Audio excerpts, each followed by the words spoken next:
Guess I'm done. Strange. All that's left is a jumble of letters.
Guess Camille liked to collect dolls.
Mama!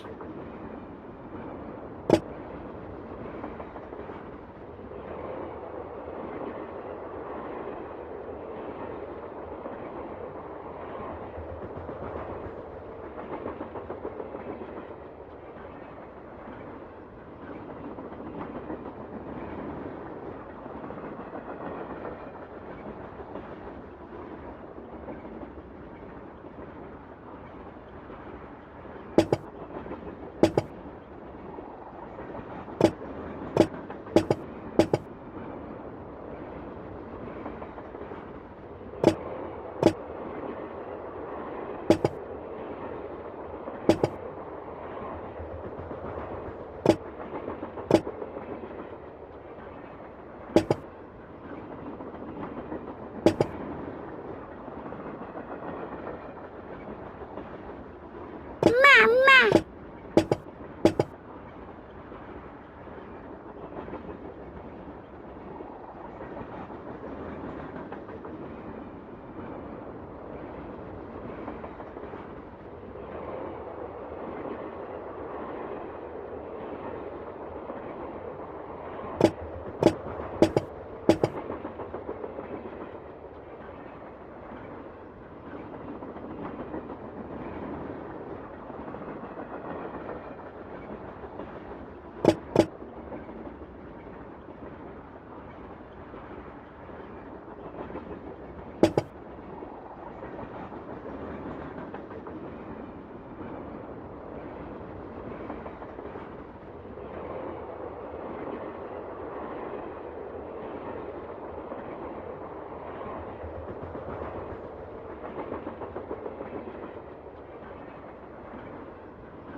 Hello? Hi, Beth. Hey, what's going on? I discovered this cabinet full of old dolls in the caboose. Old dolls make my skin crawl. Whose were they? Well, I'm assuming they belong to Jake's wife, Camille. They could have been Jake's, you know. I mean, they never had a child of their own, right? So maybe after Camille died, he went a little bonkers. Oh, Bess. Hey, I'm just trying to think outside the box here, okay? Something it wouldn't hurt you to do from time to time, little Miss No Imagination. You know, maybe I'll just put this paintbrush down, walk out that door, and let you do this all by yourself. No! You've got to keep painting. If I don't get this done by tomorrow, I'll be grounded for a month.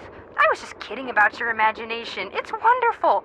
You're wonderful. Very, very wonderful.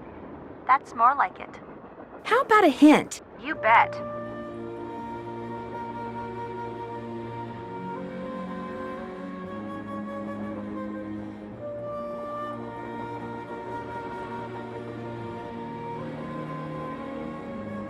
How do I get that compartment on the stove open? I could use some advice. Take a real good look at the numbers and icons on that sampler in Camille's car, paying particular attention to which number goes with what icon. Then remember what you saw, head for the scale in Jake's car, and see if you've got enough coins to weigh in on the solution. Okay, thanks a bunch. You're welcome a bunch. Goodbye.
more questions? I'll touch bases with you later.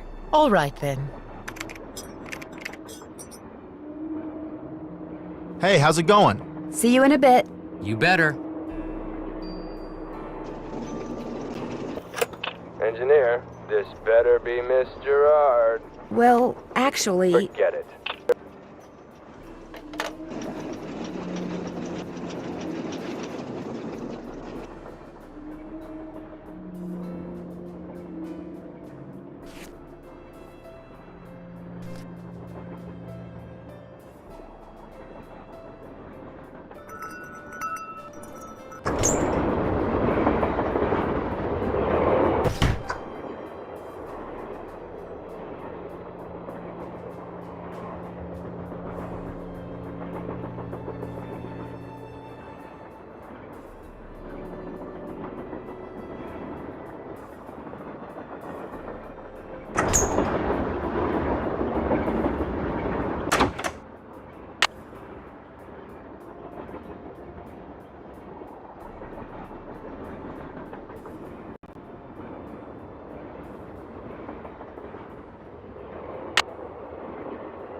What's up? Well, I'll catch you later. Take care.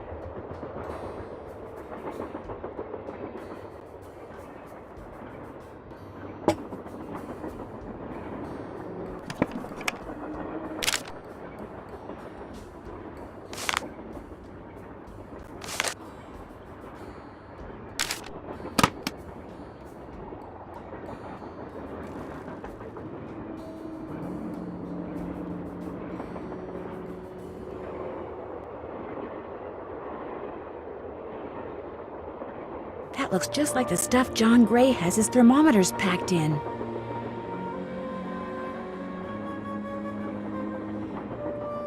I can't stay mad at a fellow detective. What do you need? You're the one who pulled that emergency brake, aren't you? Me? What are you, joking? Care to explain how packing material from the box those thermometers were in wound up on the floor over there? You're just some teenage nobody. I don't have to listen to this. You're right, you don't. Neither do the other passengers. But unless you give me a good reason not to, I think I'll tell them anyway. Look, maybe I was a little hasty, pointing a finger at the ghost guy like that. Maybe all those lies people have been spreading are starting to get to me. Maybe I thought it would help if I got a little positive press by solving a crime aboard a haunted train. Maybe I apologize. And, maybe you can see fit not to let any of this go beyond this room? Well, no harm done, I guess. Great. Well, what else can I do for you? You've been a big help. Not a problem.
Before you say anything, I just want to say thank you. For what? Tino came to see me. He said you'd made him realize what a jerk he'd been for dumping me, and then he asked me out. Isn't that great? He said he doesn't care what anybody else thinks. He thinks we make the perfect couple. Well, I can't argue with him there. So what do you want? Bye. You go, girl.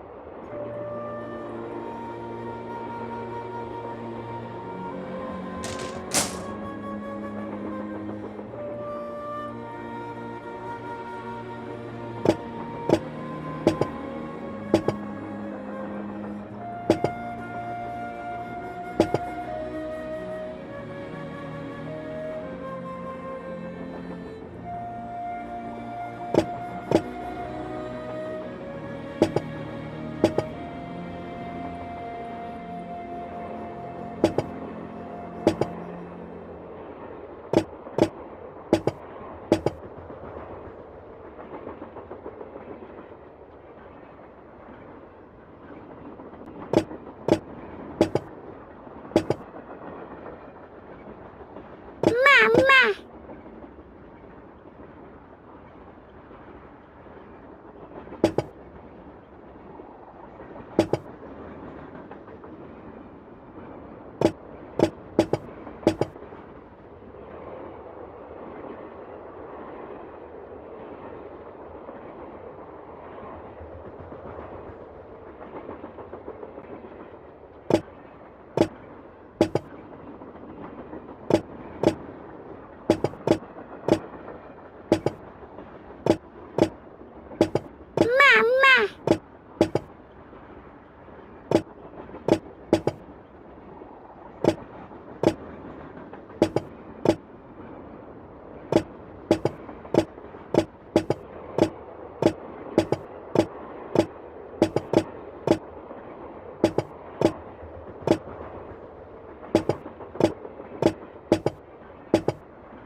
The 3rd of November, 1901, from somewhere in Colorado.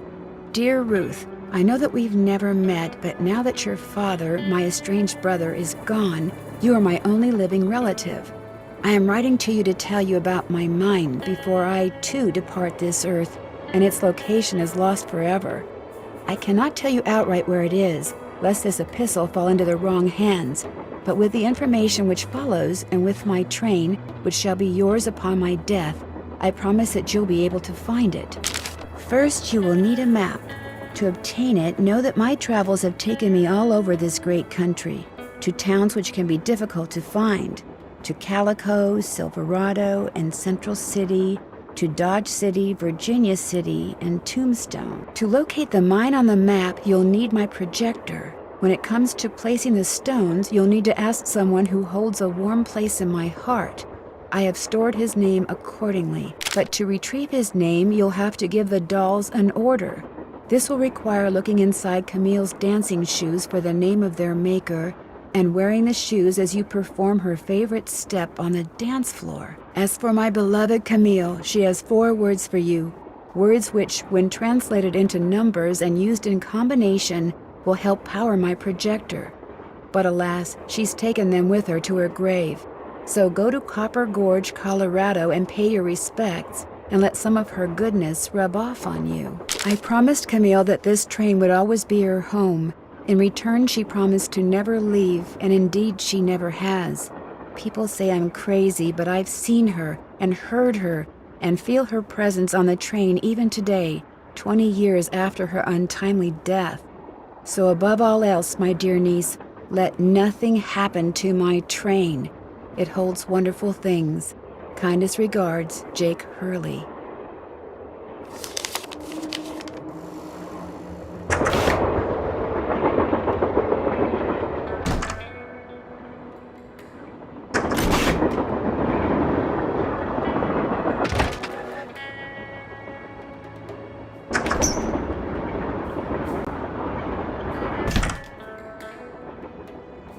That must be the projector Jake mentioned in his letter to Ruth.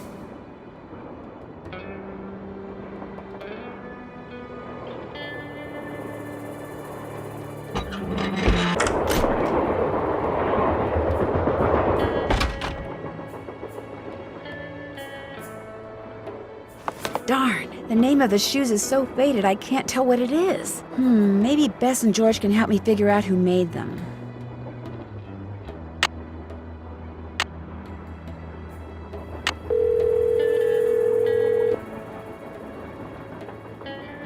Hello? Hi, Bess. Hey, what's going on? Lori gave me a letter that Jake Hurley wrote to his niece, telling her how to find his gold mine. If Lori knows where the mine is, why doesn't she just make a beeline for it? Because apparently Jake was too paranoid to tell his niece outright where it was. So he filled the letter with all these weird, obscure clues. I don't think Lori could make heads or tails of them. I know I barely can. Sounds like when he lost his wife, Jake may have lost a few marbles as well. The name of the company that made Jake's wife's dancing shoes is too faded to read. But to find Jake's mine, I need to know what it is. Hey, I know what you can do. Take a picture of them with your cell phone, then send it to us, and we'll check them out for you. But I thought you guys had to paint Bess's room. Boring. Besides, we're going to have to take a break soon because we're almost out of paint. Probably because Bess has gotten more on me than she has on the walls. Anyway, send us a picture of the shoes via cell phone and we'll get right on it. Oh, you guys are the greatest. I know. Need anything else? Get this. It turns out that Tino Balducci pulled the emergency brake. Balducci did it? He framed John Gray so he could arrest him and get some positive press for himself. I think it finally dawned on him that he's not the great detective everyone thinks he is, and probably never will be. How pathetic can you get? Cute and pathetic. Just my type. Catch you later. Let us know what happens.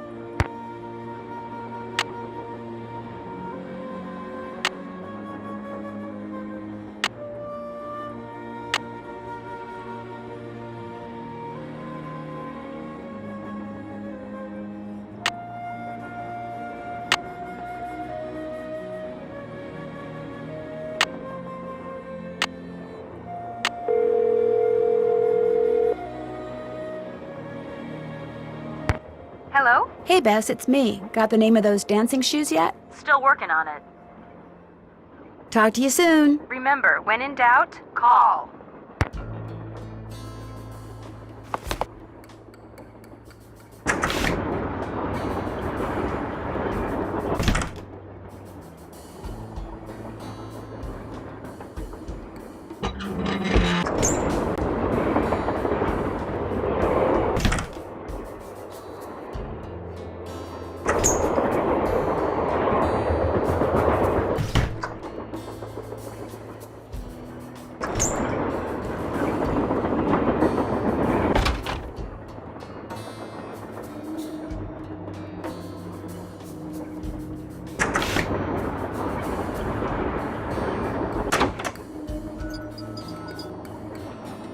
Hey, how's it going? See you in a bit. Sounds good.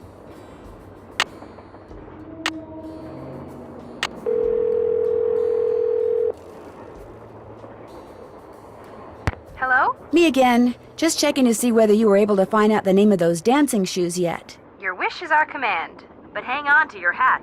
The name is a real mouthful. The shoes were made by Chaussette Chateauyantes. Chaussettetes.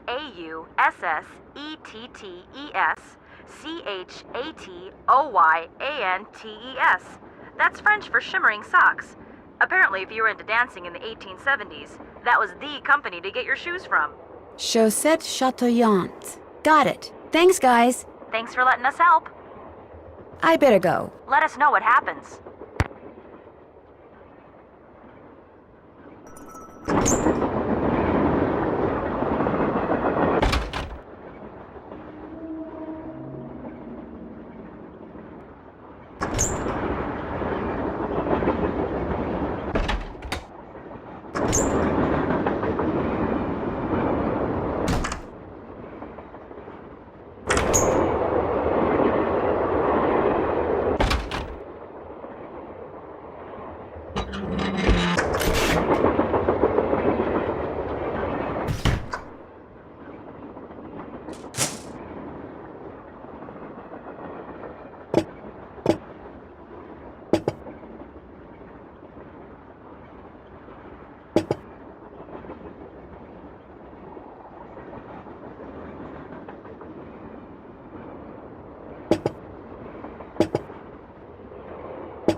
With any luck, I just opened the stove in the dining car.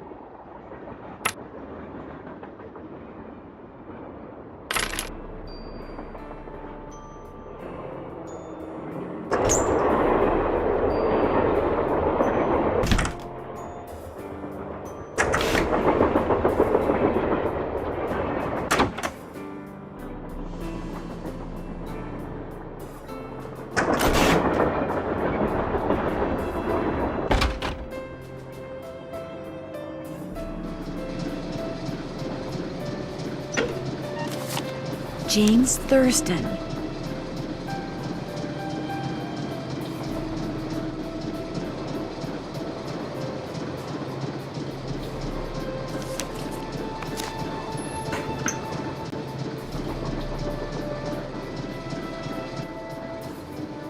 Hey, how's it going? I think I know the name of Jake Hurley's engineer. James Thurston. Great! What else do you know about him? Well, nothing. Good. Good. Yeah, finding out more about him will give us something to do. We'll look into it. See you later. Sounds good. More questions? I'll let you get back to your writing. All right then. Hey, how's it going? Were you able to find anything out about Jake's engineer, that James Thurston guy? Good news and bad news. The good news is he had a wife in Copper Gorge, so he may have had children. The bad news is our internet service provider stopped providing before we could use our cell phones to find out anything else. That's okay. We can do more checking when we get to Copper Gorge. Right.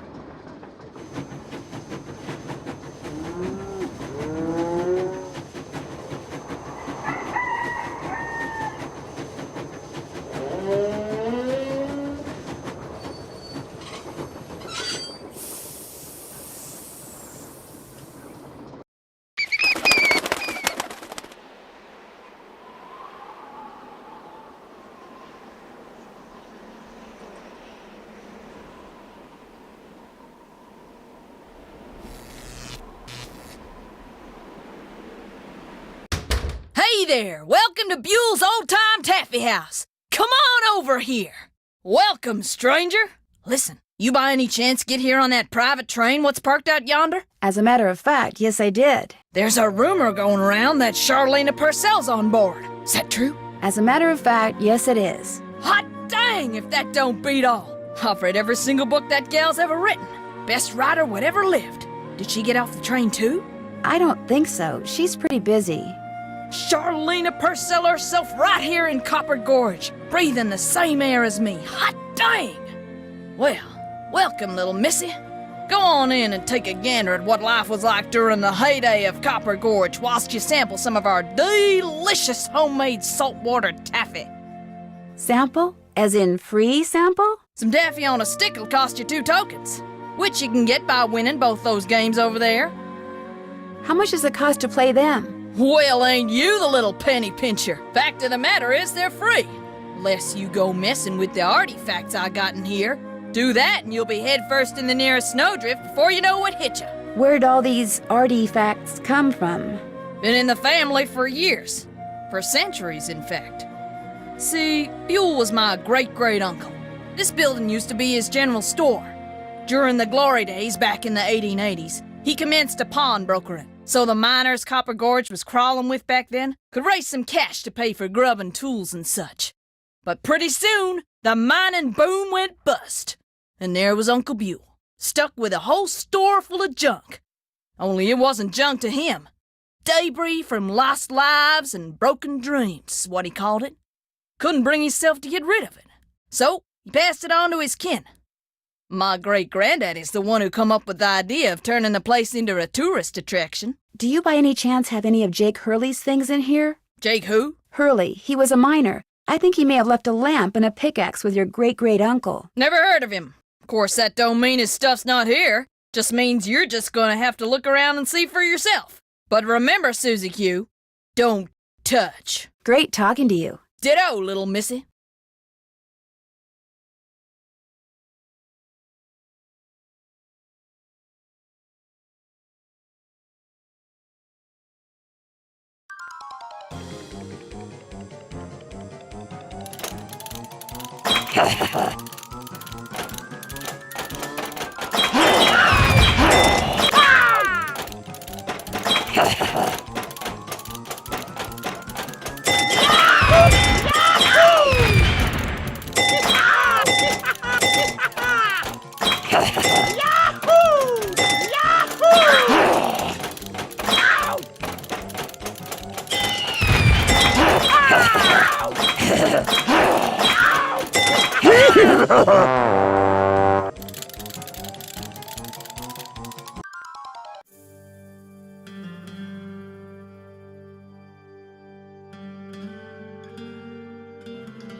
This looks just like the insignia I saw on the train. I'll bet this was Jake's trunk. If this was his trunk, maybe the pickaxe and lamp that I need are inside. You ain't touching anything over there, are you, missy? Oops, I'd better go ask permission before I mess with this. You still here? Do you know what's in that old trunk over there? Why? You ain't been fooling with it, have you? Oh no, of course not. No, I just thought it might contain the lamp and pickaxe that I asked you about before. Well, if it does, you can forget about him, 'cause it's locked. None of my kin have ever been able to figure out how to open it. Not even my cousin Alvin, and he went to junior college. Would it be okay if I tried to open it? Well, now, I certainly ain't gonna let you break it open if that's what you're getting at. Oh no, I would never use force, believe me. But in order to try to get it open, I would have to, touch it. Nope, sorry, not gonna happen, little missy. Unless... Unless? Tell you what, you get Charlene Purcell to come in here so's I can shake her hand, and I'll let you fiddle with that trunk till the cows come home.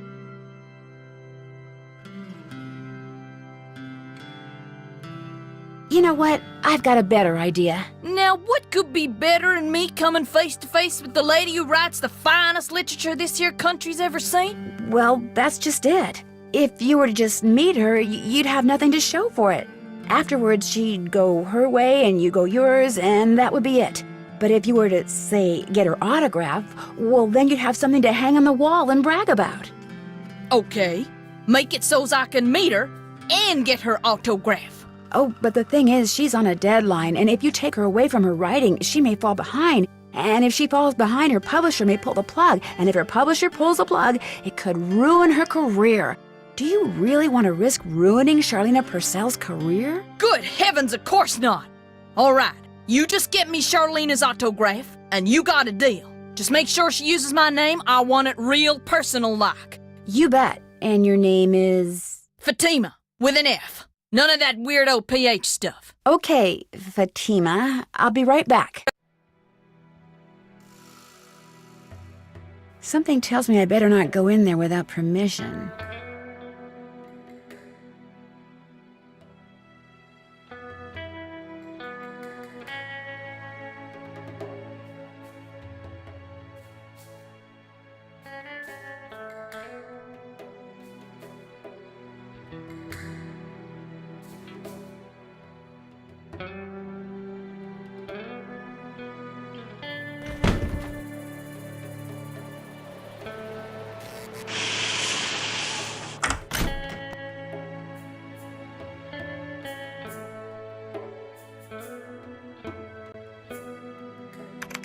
More questions? I met a huge fan of yours in town who'd really, really like your autograph. An autographed picture would be even better. Imagine that, me having fans way out here in the boonies. Well, I'm sure I have a picture around here somewhere. But what I don't have is a pen. Usually I just ask my assistant for one. I have a pencil here somewhere. A pencil won't do, dear. It has to be ink. See if you can borrow a pen from somebody.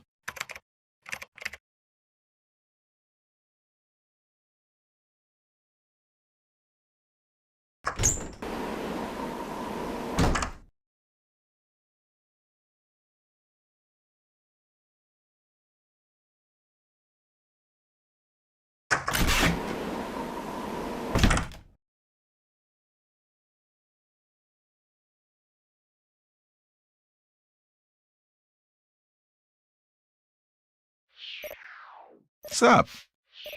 I really, really need a pen. Could I borrow one from you? Sorry. I'll let you get back to work. Come back anytime.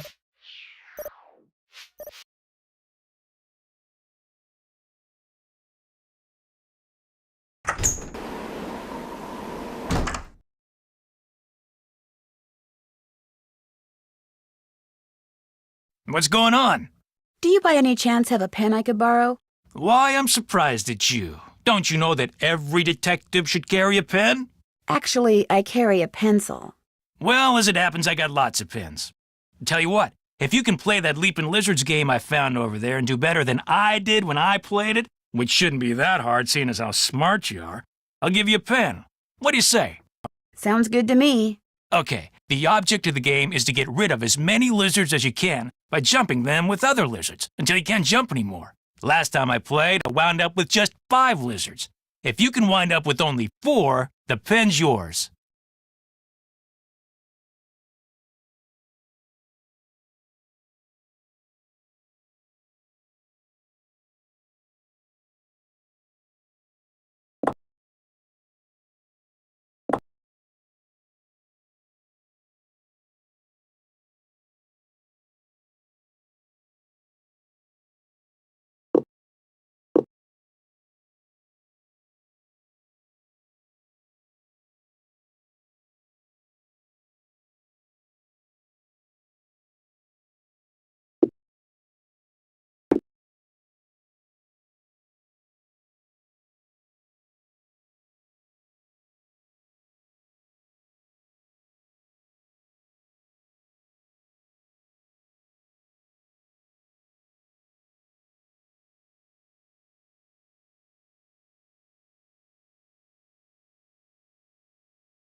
You lost. Guess you're not so smart after all. Try again. Well, sure.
I did it! I won! Talk about luck.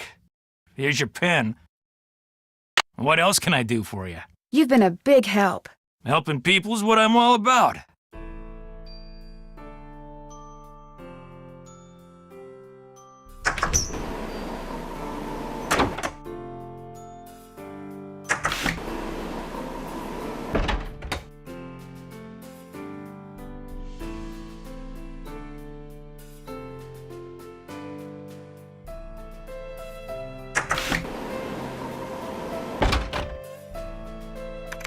Have you found a pen so I can autograph that picture? I got it from Tino. You can keep it. If you could have it say, to Fatima, that'd be great. There you go. Anything else? I'll touch bases with you later. That would be nice.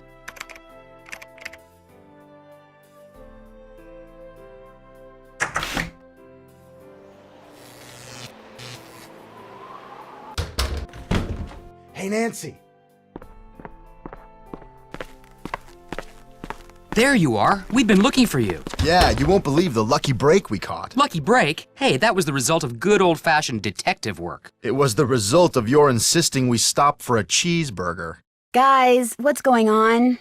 Well, it turns out that a grandchild of Jake's engineer still lives around here. What's more, he hangs out at the local diner, comes in every day. Apparently, he's pretty ancient. Ah, and you found that out when you stopped there so Joe could get a hamburger. Cheeseburger. The thing is, the owner of the diner wouldn't agree to point the guy out unless one of us fills in for his short-order cook. He's got to go home and wait for the cable guy or something. And since Joe here barely knows how to boil water, guess who got the job? Way to go, Frank. Oh, and get this. Balducci convinced Lori that Jake's mine is somewhere right here in Copper Gorge, so he, Lori, and John Gray are hiking up the mountain out there even as we speak. Like that bumblebrain's gonna find anything. Sounds like now might be a good time to do some serious poking around on the train. Good thought. Hey, I better get going. Wish me luck. I'll go with you. You can make me a cheeseburger. Got that autograph? Got something better, an autographed picture. Hot dang! She spelled my name right and everything. Go ahead, little missy. Have a go at that trunk. Whatever's inside it's all yours. This indentation looks familiar.